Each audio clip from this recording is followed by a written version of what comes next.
surga yang diberkati Tuhan. Kita bersuka cita kalau pagi hari ini kita berada di perhimpunan orang-orang benar, tidak secara kebetulan. Amin.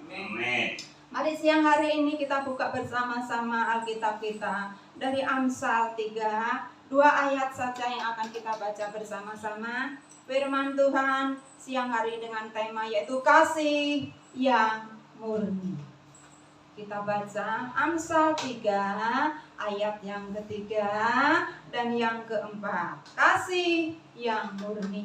Saya tunggu sampai semuanya menemukannya sehingga setiap kita bisa bersama-sama membacanya. Di sini perikopnya dikatakan berkat dan hikmat. Sudah ketemu? Amsal 3 kita akan membacanya ayat yang ketiga dan ayat yang keempat. 2 ayat saja kita baca dengan suara yang lantang, dengan suara yang antusias sehingga langit yang selama ini tertutup di atas kami, pagi ini Tuhan bukakan sehingga terobosan kemenangan itu menjadi milik setiap kita. Sudah ketemu? Kita baca bersama-sama 2, 3. Janganlah kiranya kasih dan setia meninggalkan engkau. Kalungkanlah itu pada lehermu. Tuliskanlah itu pada loh hatimu. 4. Maka engkau akan mendapat apa? Kasih dan penghargaan. Di mana?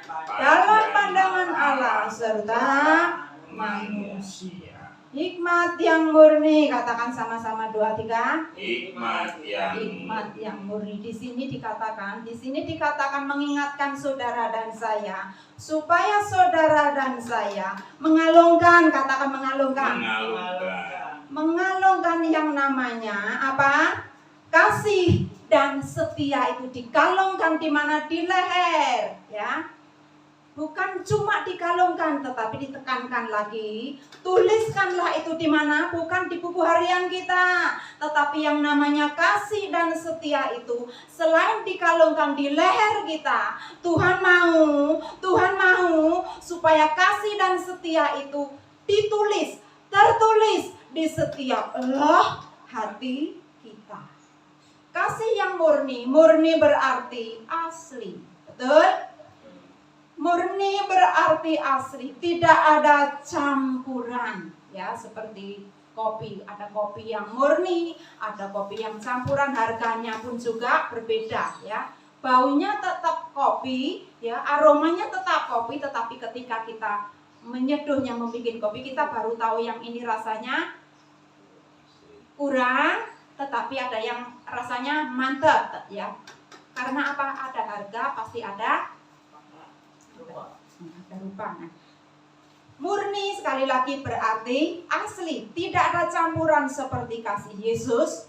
Yesus mengasihi saudara dan saya dengan kasih yang murni. Kalau kita ya mengasihi, lihat-lihat dulu, betul? Seringkali kita mengasihi lihat-lihat dulu. Kalau tidak pas dengan saya, nanti dulu. Tetapi Tuhan berkata apa? Kasihilah sesamamu seperti apa? Dirimu sendiri. Ya, kasih yang murni. Seperti Yesus mengasihi saudara dan saya dengan kasih yang murni. Tuhan Yesus menerima saudara dan saya apa adanya. Amin. Amin. Saudara dan saya pasti punya yang namanya kelemahan, kejelekan, keburukan, bahkan punya masa lalu dosa-dosa yang begitu hitam, ya. Tetapi Yesus dengan kasih yang murni itu mau menerima engkau dan saya apa adanya. Saudara dan saya adalah orang-orang yang paling beruntung. Siapa yang paling beruntung, saudara? Saya, katakan saya. Karena Yesus menerima engkau dan saya apa adanya, ya. Karena kasihnya Yesus mau disalibkan untuk menggantikan, untuk menebus, ya, seharusnya yang disalib siapa, saudara? Engkau dan saya. Tetapi kasih Yesus yang murni itu sehingga mau menggantikan dosa-dosa kita ditebusnya di mana? Di atas kayu salib. Supaya semua di atas kayu salib Tuhan Yesus untuk apa saudara? Untuk menebus, menyelesaikan yang namanya dosa. Dosa kita sudah dihapuskan. Di atas kayu salib Yesus menghapus semua dosa-dosaku. Engkau dan saya ditebus bukan dengan darah ayam, bukan dengan darah kelinci, tetapi engkau dan saya karena kasih Yesus yang murni itu, darah Yesus tercurah untuk menebus segala dosa-dosa kita. Amin. Amin. Makanya ada pujian mengatakan dari timur ke barat Tuhan melempar dosa. Kenapa kok dikatakan dari timur ke barat? Kita tahu ya, kita tahu kalau yang namanya timur dan barat itu tidak pernah ketemu. Sehingga Alkitab mencatatkan sejauh timur dari barat Tuhan membuang, Tuhan melempar setiap dosa-dosa kita. Artinya ketika engkau dan saya sudah diampuni, Tuhan tidak pernah mengingat-ingat kembali. Tapi Bu, kenyataannya Bu, saya seringkali diingatkan dosa masa lalu. Itu intimidasi. Itu siapa yang datang mengingatkan? Iblis. Kamu dulu pernah gini, pernah gini. Makanya ada Alkitab mengatakan, biarlah pikiran kita yang neko-neko itu diganti dengan pikiran Kristus. Haleluya. Dosa kita sudah diampuni, sudah dilempar dari timur ke barat. Artinya Tuhan tidak pernah mengingat-ingat. Kalau ada yang mengingatkan atau yang membisikkan, bisa dipastikan itu bukan Roh Kudus, bisa dipastikan itu bukan Tuhan, tetapi pekerjaan siapa? Saudara percaya dosa kita sudah diselesaikan di atas kayu salib. Amin. Amin. Tak kau pandang hina hati yang hancur, ku berterima kasih kepadamu ya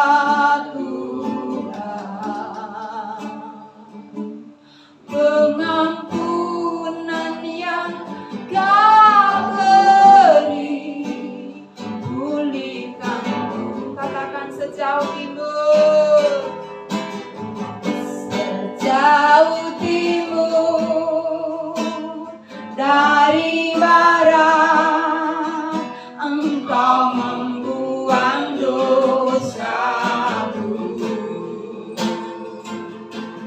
Tiada kau ingat lagi pelanggaranku. Jauh ke dalam, jauh ke dalam bibir laut, Engkau melempar dosaku.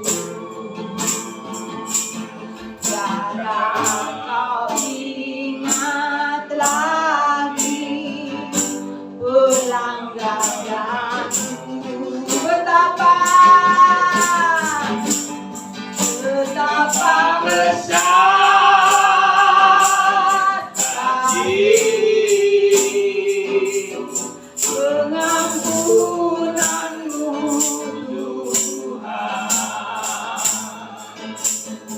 Aku pandang hina hati yang hancur, ku berterima kasih,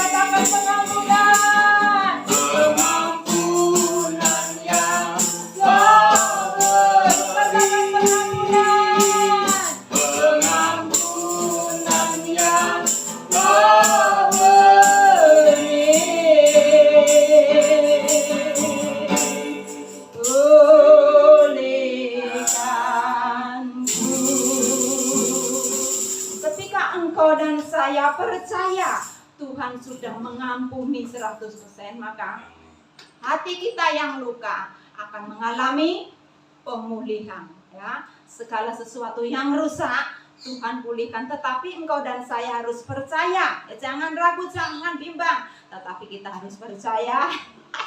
Percaya saja. Kalau engkau dan saya sudah diampuni. Amin. Ayat yang 3 tadi berkata, janganlah kasih dan setia meninggalkan engkau. Dikatakan janganlah kasih dan setia itu meninggalkan engkau. Lah kenapa banyak orang sudah rajin ke gereja, sudah rajin, aku loh Bu, ikut PD, ya, ikut PD, tetapi kenapa faktanya, kenyataannya kok kehilangan yang namanya kasih dan setia. Makanya dengan berani saya katakan, tidak jaminan orang itu rajin setia ke gereja, tetapi kehidupannya penuh dengan kasih setia. Yang di belakang itu kok ketawa, tadi transfer, saya juga mau ketawa. Haleluya. Ayat 3 tadi berkata, janganlah kasih dan setia itu meninggalkanmu. Nah, sekali lagi saya katakan, kenapa banyak orang sudah rajin ke gereja, tetapi kenyataannya kehilangan yang namanya kasih, tidak setia lagi kepada Tuhan. Nah, survei ya banyak didapati. Kenapa? Karena ikut Tuhan, karena rajin ke gereja, karena jadi orang Kristen, ada embel-embelnya. Haleluya. Kenapa? Seringkali kita dapati seperti itu ya. Tadinya orang itu rajin banget terus ke gereja, jebule Bu ya. Begitu ada masalah, menghilang. Nah, gembala yang baik kan itu ya digoleki. Nah, begitu gembalanya, pendetanya datang ke rumahnya, Pak, Bu, ya itu namanya apa? Visitasi. Ya, digoleki ke gereja. Kenapa kok sudah lama nggak ke gereja? Curhat panjang lebar, Pak Pendeta, saya ini kurang apik apa Pak? Sudah nolong banyak orang loh Pak, tetapi kok keadaanku ini aku malah diapusi Pak. Aku kecewa dengan yang namanya gereja kok. Ya kok aku kecewa dengan gereja. Nah, yang kedua, aku kecewa dengan orang Kristen. Nah, yang ketiga, kecewa dengan siapa? Dengan Tuhan. Nah, kenapa saya ke gereja Pak? Kenapa saya harus ikut ke gereja? Kenapa saya harus masih membaca Alkitab? Lalu keadaanku seperti ini. Ini yang dinamakan kasih tidak murni. Mengasihi Tuhan, ikut Tuhan, karena ada embel-embel lain. Karena apa? Nek diberkati saja, tidak usah ikut Tuhan. Gunung Kawi bisa memberikan. Haleluya, amin. Makanya segala sesuatu perlu diuji, betul? Seringkali kita nggak tahu kalau orang itu loh Bu, Pak, orang itu baik banget ya, suka memberi, ya, suka sedekah, tetapi kok, nah, yang tahu siapa? Dan yang tahu siapa? Sendiri. Kadang-kala tuh diri sendiri tuh nggak tahu loh, merasa apa? Aku sudah baik loh. Makanya berkata apa ketika mengalami masalah? Kurang api apa toh Pak? Pendeta aku ini. Karena apa? Engkau dan saya tidak tahu bagaimana isi hatimu. Amin. Taunya ketika ujian itu datang, engkau baru tahu. Bisakah engkau mengerjakannya? Amin. Amin. Amin. Seringkali kita nyalah-nyalahnya Tuhan, mbok lebih baik lancar-lancar saja toh. Tuhan kan tahu toh, aku ini kan orangnya dermawan. Nah, seringkali gitu ya kita membela diri ya. Tetapi sekali lagi, haleluya, Tuhan mau segala sesuatu diuji. Ketika persoalan yang rumit, persoalan yang begitu rumit tidak bisa menyelesaikannya lagi engkau dan saya, saat seperti itulah Tuhan mau engkau dan saya, masihkah kasih yang murni itu didapati Tuhan? Kalau engkau dan saya memiliki kasih yang murni, saat-saat hal yang mustahil sudah hancur, lebur, ndak ada harapan lah. saat seperti itu mau cari jalan pintas, mau cari jalan lain, meninggalkan Tuhan atau tetap mengasihi Tuhan. Haleluya, amin. Ya. Jadi caranya tuh sangat sederhana, sangat mudah ya. Orang itu, saudara dan saya itu ikut Tuhan, mengasihi Tuhan itu murni atau enggak. Saat ada berkat, tetap mengasihi Tuhan. Saat enggak ada berkat, tetap godeli Tuhan, karena Yesus adalah sumber berkat. Yesus adalah sumber berkat ya. Jangan seperti orang dunia. Ada uang, Tuhan disayang. Nggak ada uang, Tuhan ditinggalkan. Banyak kali tak tahu anak-anak Tuhan seperti itu. Ada uang, aku rajin ke gereja, aku bersyukur padamu Tuhan. Nggak ada uang, menghilang. Lenyap dari gereja, lenyap dari hadirat Tuhan ya. Tetapi itu didapati di luar sana. Semua kita kalau ada di tempat ini karena memiliki cinta yang murni, kasih yang murni kepada Tuhan. Ada berkat ataupun tidak ada berkat, aku tetap mengasihi Tuhan dengan murni. Kasih yang murni itu yang dinamakan engkau dan saya belajar, katakan belajar. Mengalungkan yang namanya kasih dan setia itu pada leher kita. Cara prakteknya bagaimana Bu? Apapun yang terjadi, aku tetap menempel. Aku tetap mengasihi Tuhan. Amin. Karena aku ikut Tuhan, aku cinta Tuhan, bukan karena berkat. Berkat itu bonus, katakan bonus. Nah, kalau berkat itu semakin engkau kejar, semakin habis. Tetapi ketika engkau dan saya yang dikejar Tuhan, maka berkat itu bonus. Haleluya, amin. Apapun yang terjadi dalam hidupku ini, tak pernah ku ragukan kasih-Mu Tuhan. Lewat gunung yang tinggi, dalam lembah yang curam, tak pernah ku ragukan janji-Mu Tuhan. Katakan sekali lagi. Apapun yang terjadi dalam hidupku ini, tak pernah ku ragukan kasih-Mu Tuhan. Lewat gunung yang tinggi, dalam lembah yang curam, tak pernah ku ragukan janji-Mu Tuhan. Kau berfirman dan selamatkanku. Kau bersabda dan sembuhkanku. Tiada yang mustahil bagimu.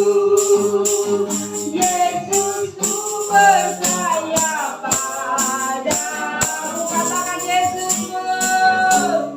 Yesus, ku percaya padamu. Katakan Yesusku.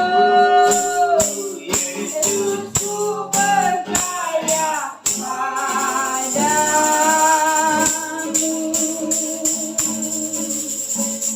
Saat melewati lembah kelam, tetap percaya Yesus yang kasih dan setia itu tetap ada dan menyertai setiap kita. Haleluya. Masih Amsal 3 ayat 3 tadi dikatakan, kalungkanlah itu pada lehermu. Artinya ya, kenapa kok dikatakan kalungkanlah kasih dan setia itu di mana? Di lehermu.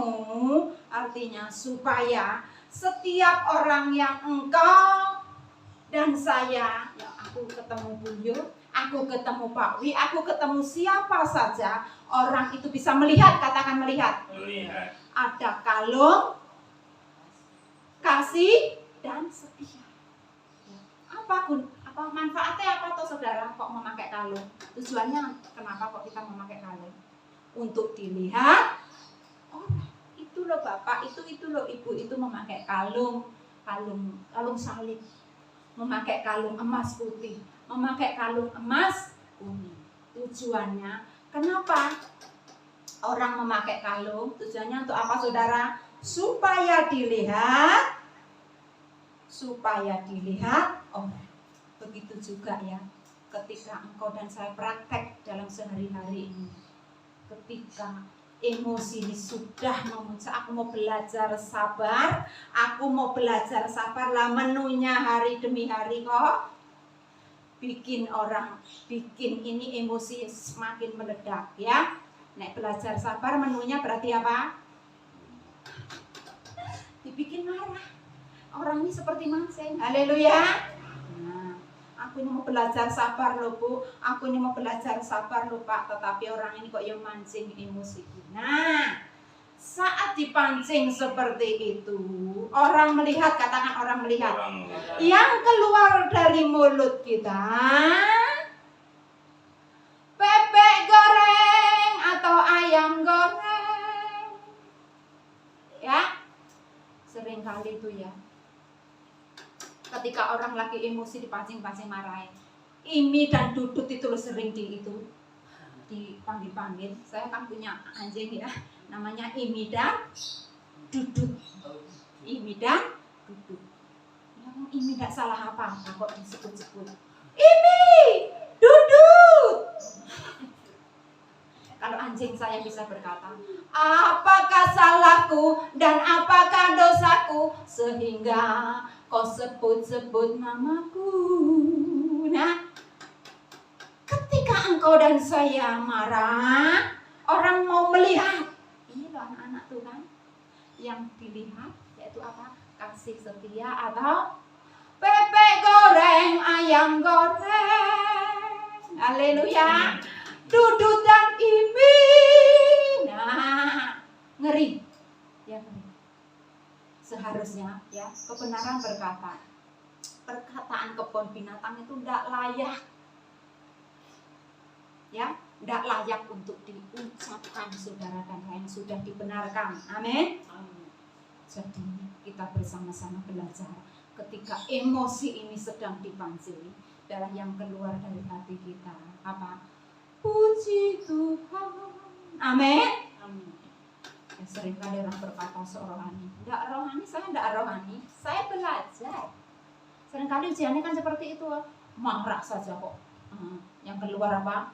Puji Tuhan. Nah maunya apa? Bebek goreng, Imi dan Dudut. Itu maunya iblis. Haleluya. Tetapi Tuhan mau engkau dan saya praktek ketika emosi ini sedang dipancing, yang keluar apa? Ojo bebek goreng, ojo Imi dan Dudut. Tetapi yang keluar apa? Puji Tuhan. Haleluya, amin. Ya, seringkali kita ini kan sibuk banget, apalagi kalau digosipi ya, sibuk banget. Tetapi ketika kita tahu kebenaran, kita akan happy saja. Orang lain bisa menggosipi kita, mencari-cari kesalahan kita. Ketika kita berkata puji Tuhan, maka Tuhan akan sibuk, katakan Tuhan sibuk, mengalirkan berkat buat kita. Bapak ibu saudara jangan salah, yang namanya berkat bukan sak gelondong uang sak karung. Banyak orang punya uang sak karung, tetapi tidak diberkati. Apa artinya? Tidak ada damai sejahtera. Haleluya. Saya pernah mengalami. Saya tidak, ketika saya berkata-kata karena saya pernah mengalami punya uang banyak, kalau tidak ada damai sejahtera itu namanya tidak diberkati. Haleluya. Yang namanya diberkati seperti tadi prakteknya, ketika emosimu sedang dipancing, ya, yang keluar apa? Puji Tuhan. Di situ orang melihat kasih dan setia itu terkalung, dikalungkan di leher kita. Haleluya. Amin. Ayat 3, coba baca bersama-sama. Amsal 3 ayat 3.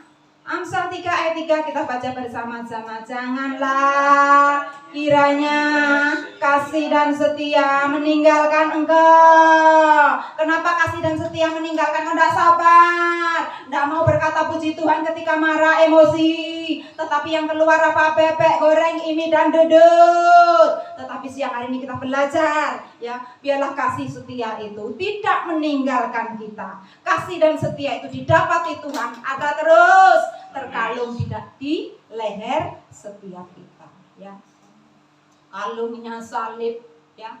Kemarin saya pas di Telogosari itu sempat mendengar curhatan kalungnya salib, tetapi Bu, ya ampun Bu, perkataannya Bu itu malah ngisin-ngisini lebih baik orang asal nganggo kalung, rasa nganggo salib ngisin-ngisini Tuhan, ya. Tuliskanlah itu pada loh hatimu, ya. Yang kedua, di mana? Ditulis di loh hati. Kalau yang pertama, kasih dan setia itu dikalungkan di leher.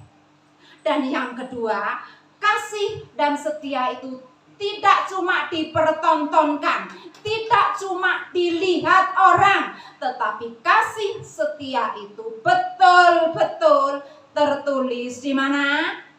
Di loh hati kita. Artinya tidak sekedar dipertontonkan, tetapi mengalir. Kasih dan setia itu mengalir, terpancar dari mana? Dari hati kita. Ya sekarang kan banyak ya barang ya, banyak kita dapati. Kalau aspal itu apa? Asli tapi palsu. Kita ya sering dapati ya di WA kita ya, barang yang palsu atau ya. Barang yang palsu seperti apa toh Bu? Contoh bukan barang atau ya. Saudara nek bangun tidur itu biasanya yang digoleki apa? Tangane gerayah-gerayah. Jadi digoleki apa? Tak delok ya postingane kae apa ya. Seperti itu. Bangun tidur angkat tangan apa? Terima kasih Tuhan, aku bisa bangun tidur dalam keadaan sehat. Itu yang dinamakan kasih dan setia itu tertulis di mana? Di loh hati kita.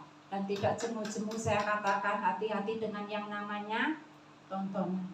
Saya mendapati ya, banyak anak-anak Tuhan tidak menyadari sudah terpikat dengan yang namanya tontonan sinetron. Hati-hati, sinetron itu mengikat. Caranya engkau dan saya tahu diikat gimana?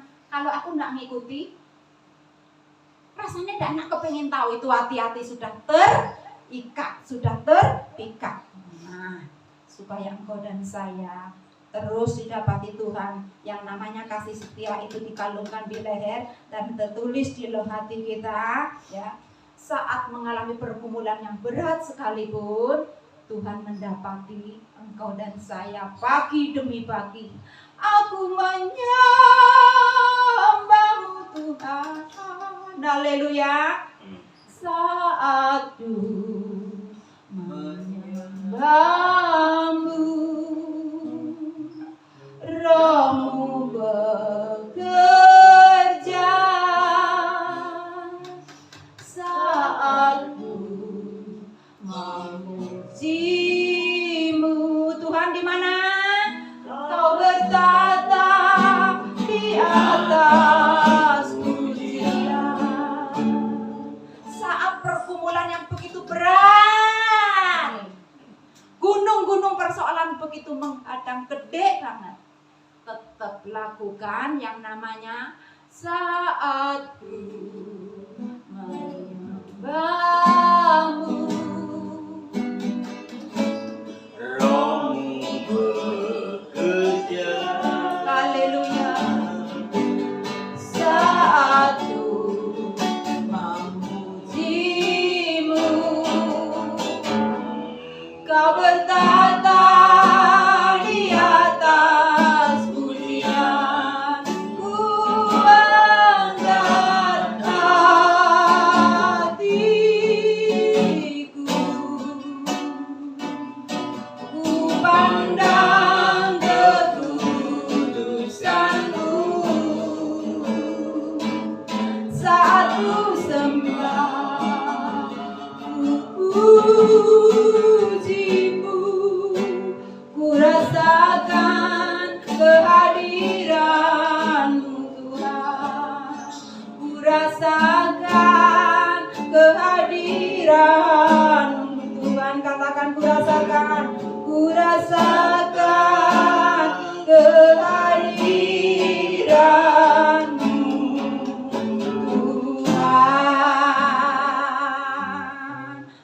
Pasal 3 ayat 3 tadi dikatakan, tuliskanlah itu pada loh hatimu, artinya tidak sekedar dipertontonkan, tetapi kasih dan setia itu mengalir, terpancar di setiap hati kita. Haleluya. Ya, jangan postingannya happy hahaha hihi, ya, palsu, katakan palsu, tetapi hatinya menjerit, hatinya pahit. Saya di mana ya, sering kali ditanya, ibu nulis ayat atau sebagainya di apa namanya itu, di status, kok mesti ada ini, ada duduk.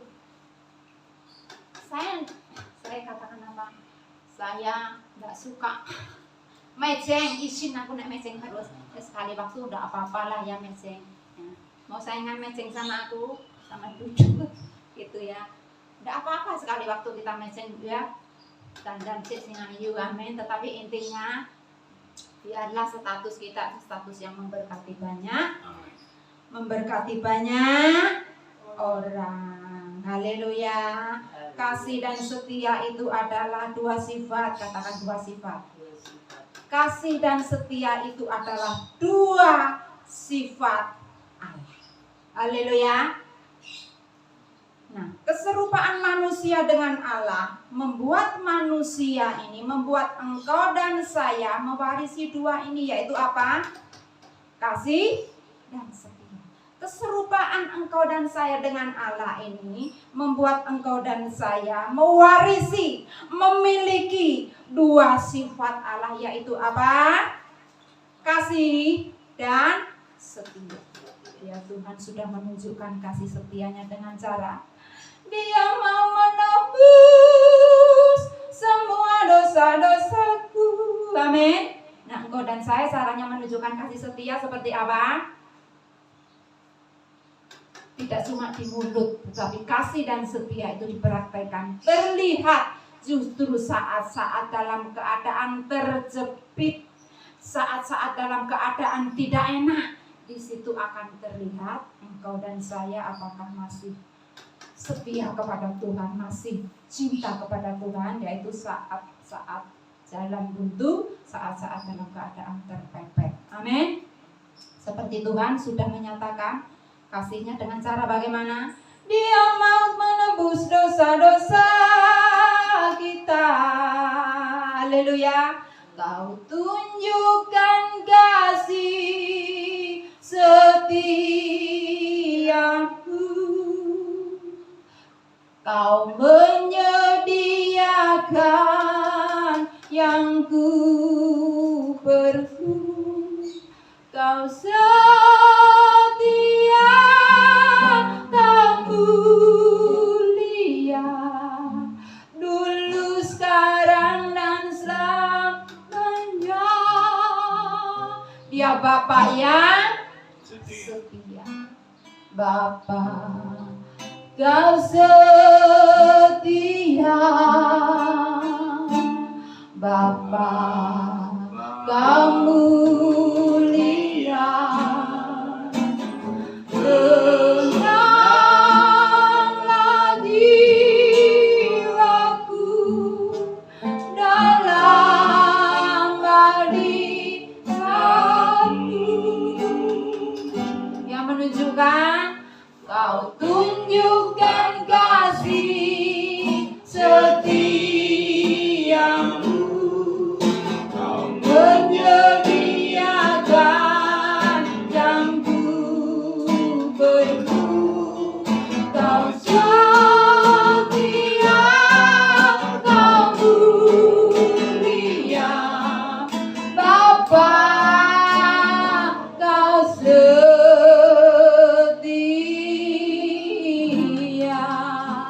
Dia Bapa yang setia. Bapa yang engkau dan saya layani, yaitu memiliki dua sifat, kasih dan setia. Dan saudara dan saya yang disitakan serupaan dengan Allah itu mewarisi apa? Kasih dan setia. Haleluya, amin. Amin. Suatu ketika saudara, Yesus berkata kepada murid-muridnya, ya, suatu ketika Yesus berkata kepada murid-muridnya, Yesus itu mengajak murid-muridnya untuk bertolak ke seberang, ya. Yesus mengajak murid-muridnya bertolak ke seberang. Ya, seringkali kalau pengertian kita kalau berjalan dengan Yesus, apalagi yang menyuruh itu Tuhan, pasti tidak ada masalah. Yang nyuruh kan Tuhan. Kan Tuhan sudah berjanji bla bla bla. Pasti tidak ada rintangan, pasti tidak ada hambatan. Itu pikiran saudara dan saya. Kita akan lihat sebentar Markus 4 ayat yang 35. Yang ketemu tolong dibacakan, ya. Yesus waktu itu mengajak murid-muridnya bertolak ke seberang. Nah, pemikiran kita, kalau Yesus yang menyuruh, apalagi kalau Yesus yang mengajak bertolak ke seberang, nah pasti semuanya aman, tak ada masalah, pasti semuanya lancar. Nah, itu salahnya banyak orang Kristen seperti itu, sehingga apa? Kecewa sama Tuhan. Yang ketemu tolong dibacakan Markus 4 ayat yang 35.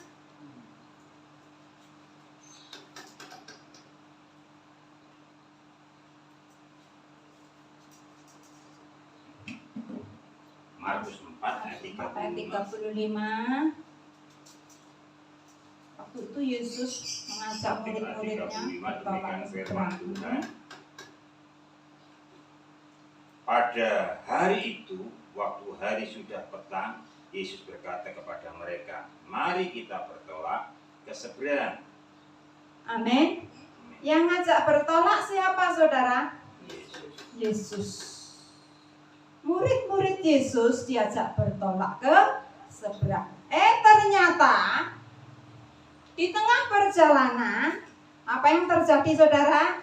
Di tengah-tengah perjalanan mereka dilanda taufan yang dahsyat. Yang ngajak bertolak ke seberang kan Yesus. Betul?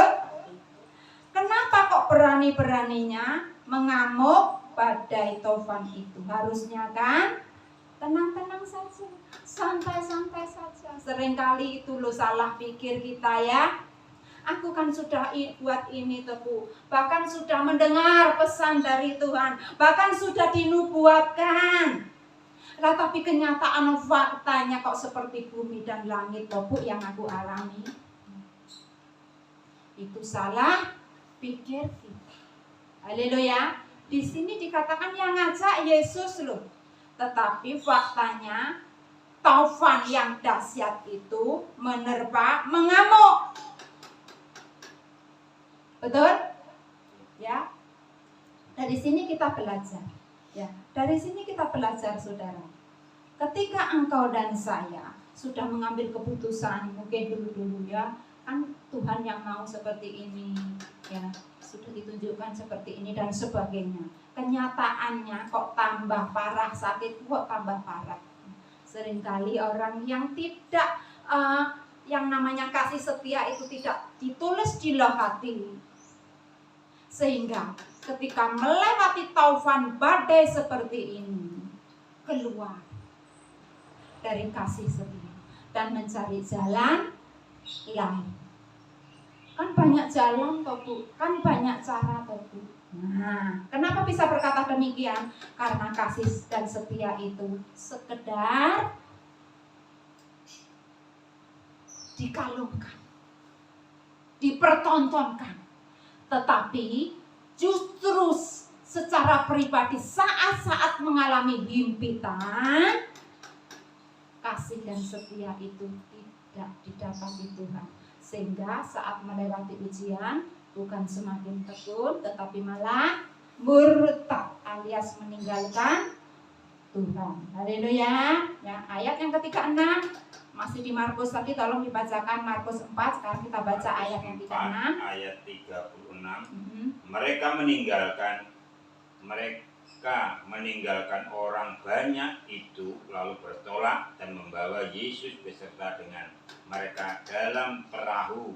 Di sana Yesus telah duduk dan perahu-perahu yang lain juga menyertai Dia.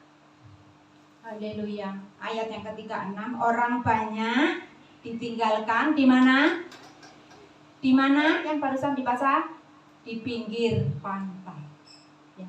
Sementara murid-muridnya diajak bertolak ke seberang. Nah, saat murid-muridnya ini di tengah-tengah perjalanan, loh kok melewati badai. Seringkali kita ya ketika melewati badai yang begitu besar, seringkali didapati Tuhan pandangan anak-anak Tuhan terhadap siapa? Bukan kepada Yesus, tetapi kepada siapa? Kepada orang-orang yang ditinggalkan tadi itu loh. Itu enak itu, podo-podo Kristennya uripe ndak diusik itu sama Tuhan. Nyaman-nyaman saja itu, ndak disentuh dan sebagainya. Ya, hati-hati saudara. Kita perlu sadar, kita perlu tahu.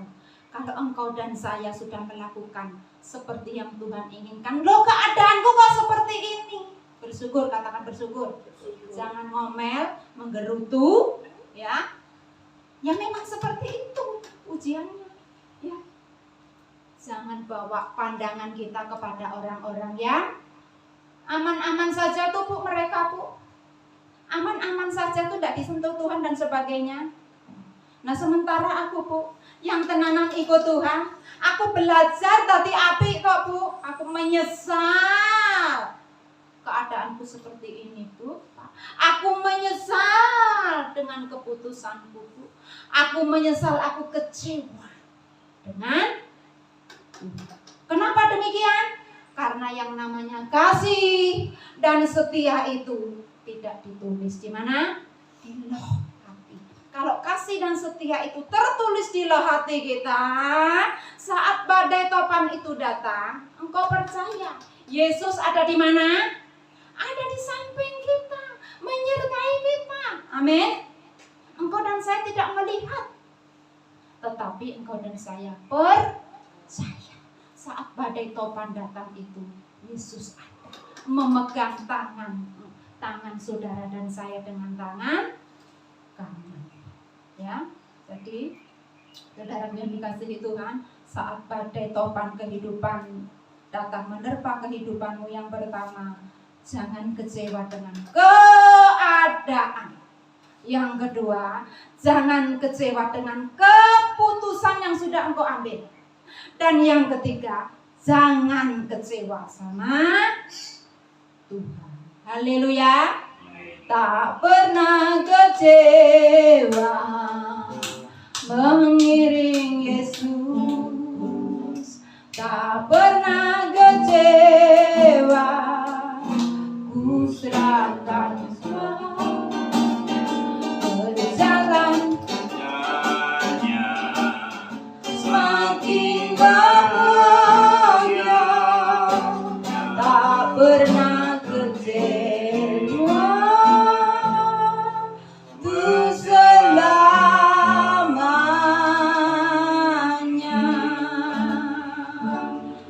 Pagi itu saudara, ketika saya sedang berdoa, Roh Kudus mengingatkan, anakku, ingatkan ya. Ketika keadaan saudara dan saya dalam keadaan gelap, tidak melihat jalan titik terang, seringkali kita apa? Iki piye toh Tuhan? Engkau tidak dengar doaku kok Tuhan? Engkau jauh Tuhan. Nah, saya diingatkan, saat-saat seperti itu, apa yang harus kita lakukan saudara? Saya diingatkan Yehezkiel itu, Yehezkiel 37 itu saya diingatkan. Nanti saudara bisa baca di rumah tentang tulang-tulang yang kering itu loh. Saat keadaanmu kering, saat keadaanmu mati, ya entah itu pelayanan, itu sakit penyakit, perekonomian, ya. Saat keadaan saudara sedang mati, saudara dan saya harus katakan harus. Nah, makanya saya katakan nanti coba baca di rumah Yehezkiel 37 itu ya.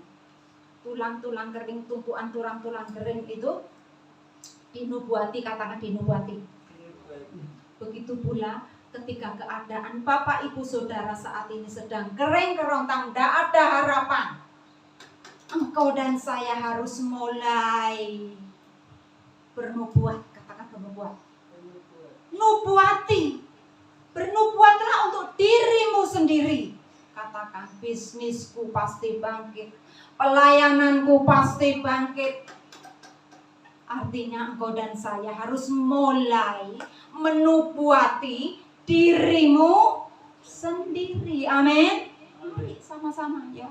Apapun keadaan kita, keadaan yang tidak baik, kering seperti Yesaya 37 tadi, tulang kering, tidak ada harapan, sudah mati ya. Di situ Tuhan berkata, bernubuatlah artinya kalau engkau dan saya mau melihat pemulihan, engkau dan saya mau melihat kehidupan, mulai saat ini belajar menubuati hal-hal yang mati, hal-hal yang mustahil itu dinubuati supaya terjadi kehidupan. Amin. Amin. Belajar. Anak-anakku pasti berhasil, anak-anakku pasti sukses, anak-anakku pasti beruntung. Haleluya. Pasanganku pasti bangkit. Nubuati hal-hal yang baik kepada seluruh isi rumahmu. Aku cabut Tuhan, dalam nama Yesus aku cabut setiap perkataan yang sia-sia. Amin. Jangan dibiarkan ketika Roh Kudus mengingatkan perkataanmu yang sia-sia. Kita harus mulai bergerak, bertindak dalam nama Yesus. Perkataan yang sia-sia aku cabut sampai ke akar-akarnya. Haleluya. Amin.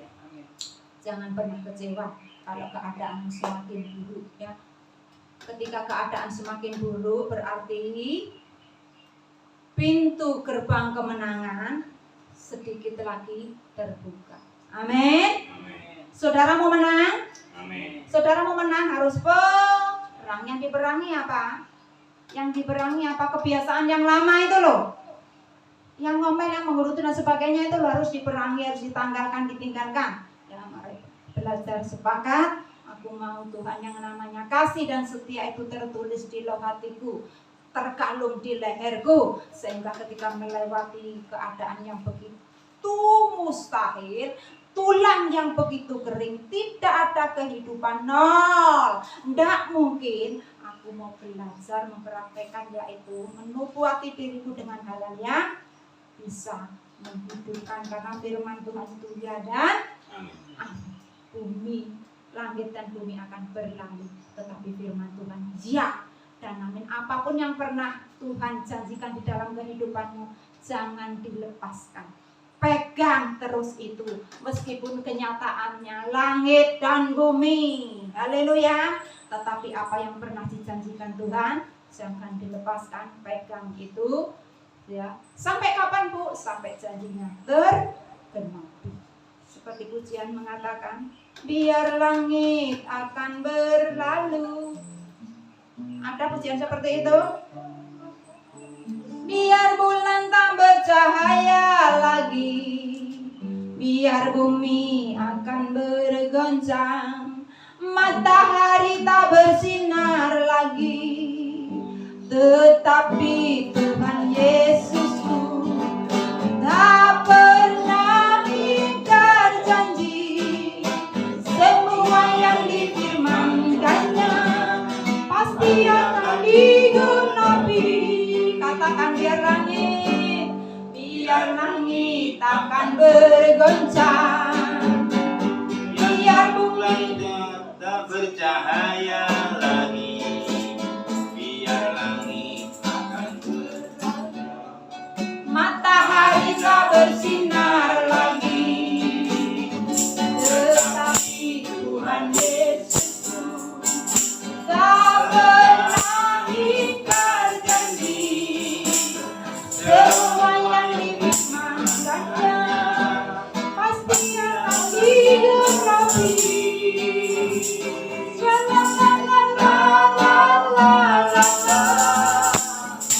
Aku cinta Yesus.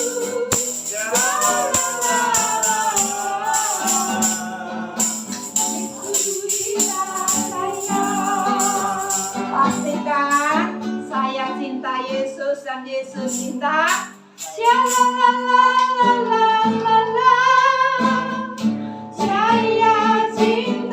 Yesus.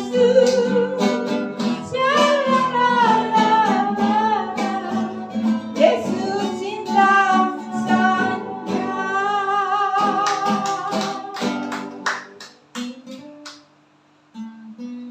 ayat yang ke-37 dikatakan, inilah yang dikatakan hidup penuh dengan pergumulan. Ayat 37 masih di Markus tadi. Lalu mengamulah taufan yang sangat dahsyat dan ombak menyembur masuk ke dalam perahu, sehingga perahu itu mulai penuh dengan air. Haleluya. Inilah gambaran yang dikatakan, yaitu perahunya penuh dengan air, berarti perahunya mau apa? Tenggelam. Ini yang saya katakan hidup penuh dengan pergumulan. Dikatakan sehingga perahu itu penuh dengan air, nek masalah bertambah-tambah berat, masalah tambah-tambah besar, ya. Seringkali kita disekam yang namanya apa? Takut dan khawatir. Itu wajar.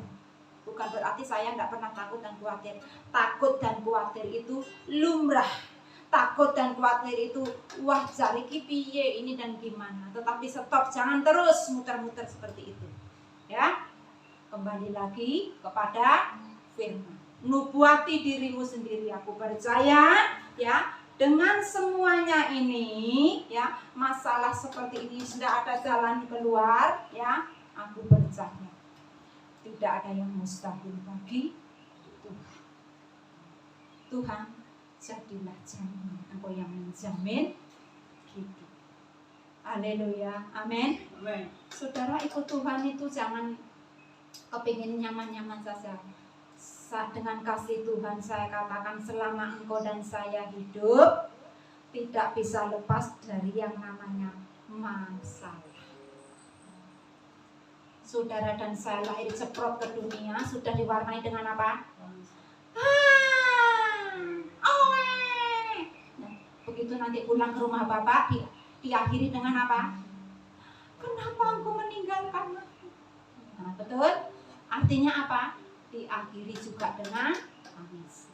Itulah isi kehidupan saudara dan saya, selalu diwarnai yang namanya masalah. Haleluya. Saudara mau lepas dari masalah? Tidak bisa mati.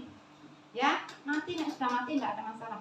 Masalah itu adalah ujian untuk saudara dan saya belajar. Ketika ada masalah, tetap aku mengalungkan yang namanya kasih dan setia. Itu bisa dilihat orang, bisa menjadi kesaksian teman-teman seiman, bisa dilihat orang-orang di luar.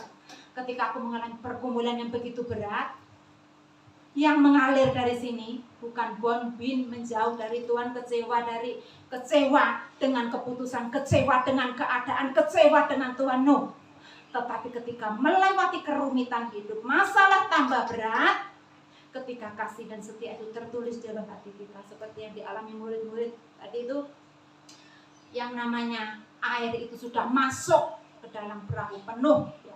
Itu yang berarti masalah besar, karena angin topan itu sedang melanda mereka. Padahal Yesus ada di mana? Ada di situ. Lah kok wani-wani nih, ya, masalah pergumulan mendatangi. Kira-kira kenapa? Ya memang seizin Tuhan, supaya engkau dan saya belajar melewati ujian itu dengan percaya. Di situ engkau dan saya akan terlihat masih setiakah sama Tuhan, masih mengasihikah Tuhan, atau undur. Amin. Ketika masalah semakin berat, masalah semakin besar, kita harus bagaimana? Yesus semakin besar, masalahku semakin kecil. Artinya tidak terlihat, lupa. Seringkali saya alami, saudara, ketika masalah begitu berat, ketika masuk kamar, lali itu, masalah masih ada, tetapi saya lali itu hati dipenuhi dengan apa? Damai sejahtera. Itu yang namanya berkat. Nah, salah kita apa? Aku butuh duit Tuhan, yang tak perlukan bukan doa, bukan firman. Salah. Ketika masalah berat, jalan buntu, yang diperlukan yang pertama apa? Firman. Dengan firman Tuhan bisa membuka jalan. Dengan firman Tuhan bisa menyediakan berkat. Dengan firman Tuhan bisa menyuruh orang-orang di luar sana pun untuk membawa berkat. Amin. Haleluya. Yesus terlebih besar. Yesus terlebih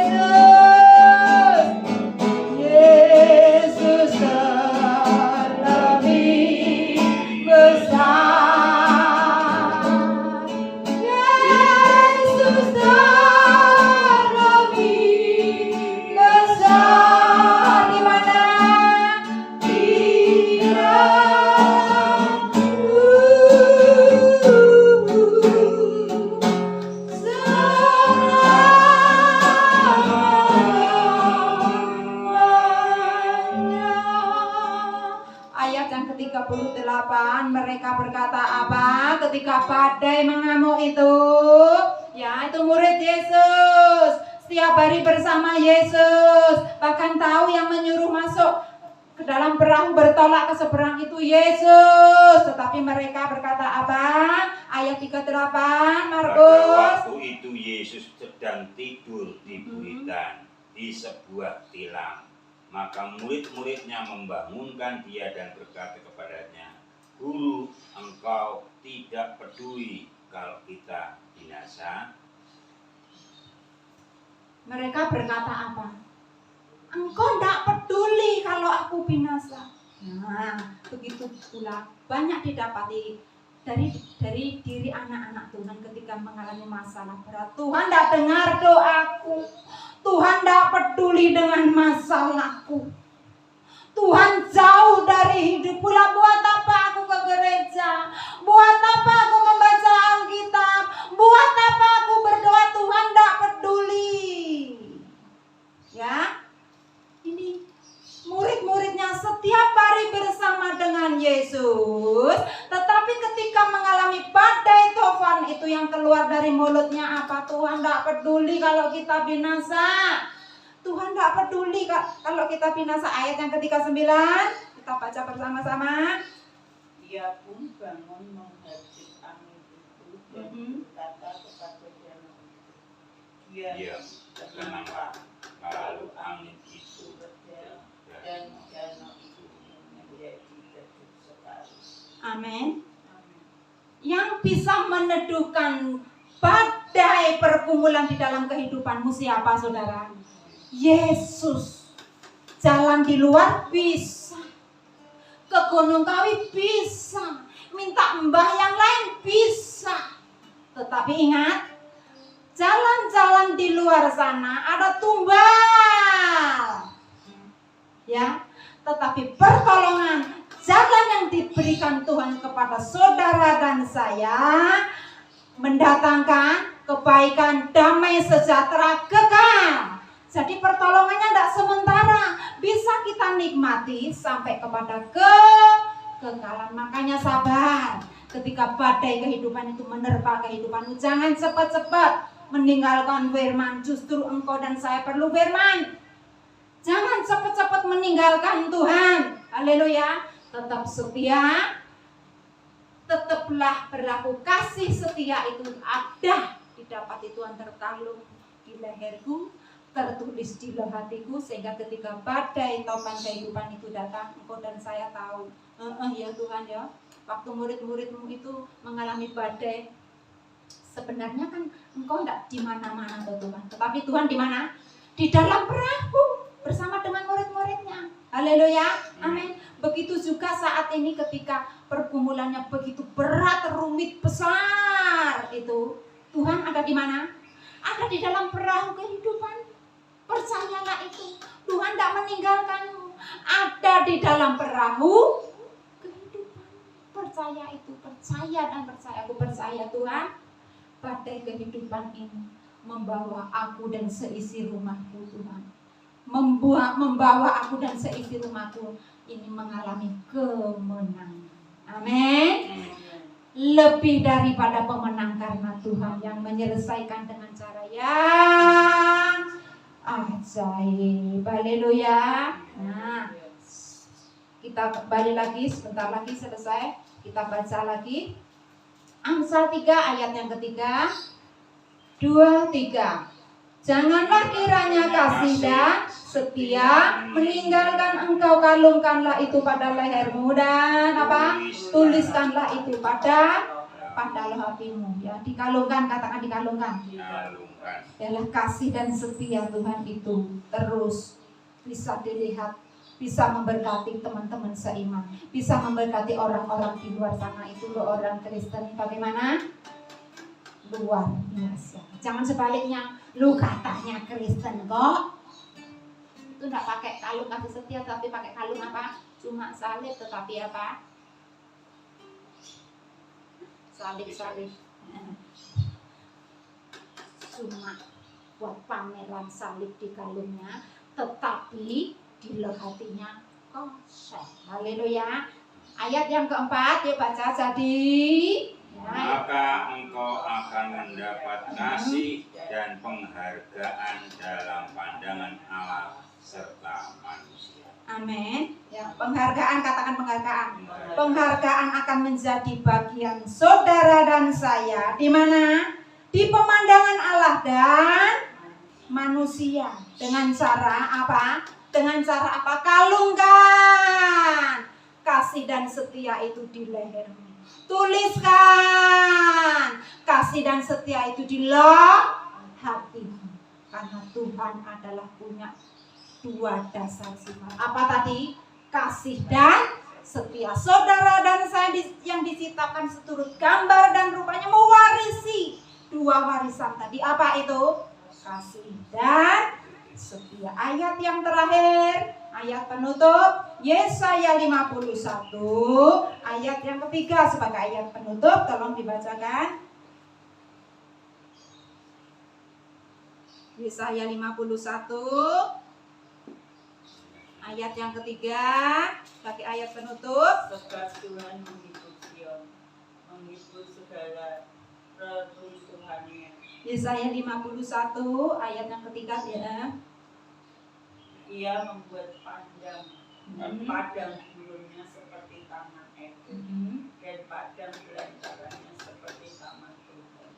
Di situ terdapat kegirangan dan sukacita, nyanyian suku dan lagunya yang menyatu.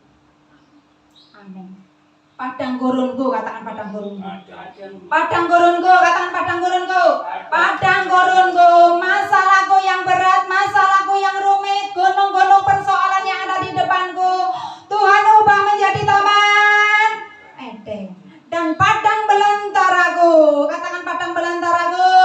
Padang belantaraku, Tuhan ubah menjadi seperti apa? Taman Tuhan, ya. Jadi ketika engkau dan saya praktek mengalungkan kasih dan setia itu di lehermu, menuliskan kasih dan setia itu di loh hatimu, ada jaminan, katakan ada jaminan. Pergumulanmu, padang gurunmu diubah menjadi apa? Taman Eden dan taman Tuhan. Amin. Tuhan memberkati. Firman-Mu berhenti sampai di sini Tuhan. Tolong setiap kami ya Roh Kudus dalam keadaan situasi apapun kami mau belajar mengalungkan yang namanya kasih dan setia itu di leher kita. Dan kami mau praktek Tuhan. Kami minta pertolongan-Mu ya Roh Kudus supaya kasih dan setia itu tertulis di loh hati kami. Kami teramat sangat percaya apapun keadaan kami, Engkau tidak jauh. Engkau ada di dalam perahu kehidupan kami, siap membawa setiap kami Tuhan. Padang gurun kami Tuhan ubah menjadi taman Eden. Padang belantara kami Tuhan ubah menjadi taman Tuhan. Jadimu ya dan amin. Setiap kami Tuhan yang datang ke tempat ini dengan gunung-gunung persoalan, kami keluar di tempat ini membawa kemenangan yang bersumber dari Engkau. Dalam nama Yesus, mari sama-sama katakan, Amin. Ku tahu Tuhan